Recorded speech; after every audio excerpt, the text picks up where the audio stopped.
25 जून को भाजपा काला दिवस के रूप में मना रही है। मौके पर प्रदेश कार्यालय में प्रदेश अध्यक्ष सहित सभी भाजपा कार्यकर्ता मौजूद हैं।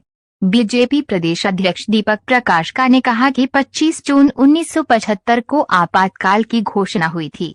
पूरे देश के अंदर ऐसा माहौल पैदा हुआ था जहां कोई कुछ भी बोलने से डरते और घबराते थे। देश में आपातकाल क्यों लगा, कैसे लगा, इसको लेकर गोष्ठी का आयोजन किया गया है। ऐसे विचार गोष्ठी में किस तरह आपातकाल के दौरान जुर्म होते थे। आपातकाल के तहत विरोधी दलों के सभी बड़े नेताओं को जेल भेजा गया। समाचार पत्रों का प्रकाशन भी बंद करा दिया था। इसके लिए एक दिन इंदिरा जी को देश की जनता के सामने झुकना पड़ा था। इंदिरा जी तो चली गई, लेकिन आज भी कांग्रेस के डीएनए में इंदिरा जी के विचार आज भी मौजूद है। आज का दिन 25 जून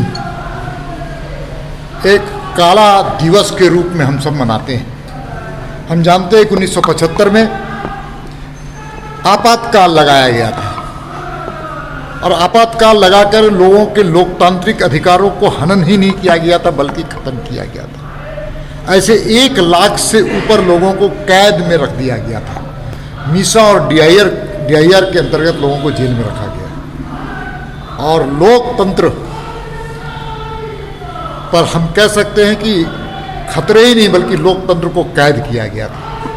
और भारत की जनता दूसरी आज़ादी की लड़ाई लड़ने के लिए संकल्पित थी और जयप्रकाश नारायण जी के नेतृत्व में पूरा देश कांग्रेस के खिलाफ, इंदिरा गांधी के खिलाफ, जिन लोगों ने वामपंथी के खिलाफ, जिन लोगों ने आपातकाल का समर्थन किया था, वैसे लोगों के खिलाफ जनता सड़क पर और जेल में जाने का काम किया और सरकार को एक दिन इंदिरा जी को जनता के सामने झुकना पड़ा था।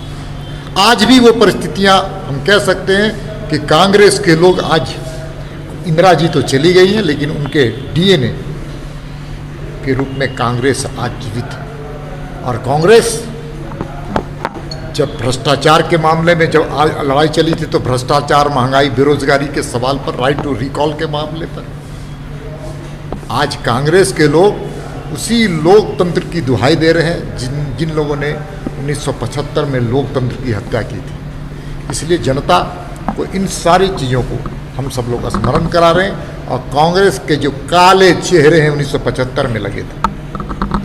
हम सिख दंगे की बात नहीं कर रहे, सिख दंगे में दूसरा उनका चेहरा उजागर हुआ था। तो 1975 देश के इतिहास में काला दिवस के रूप में हम मनाते हैं 25 जून को।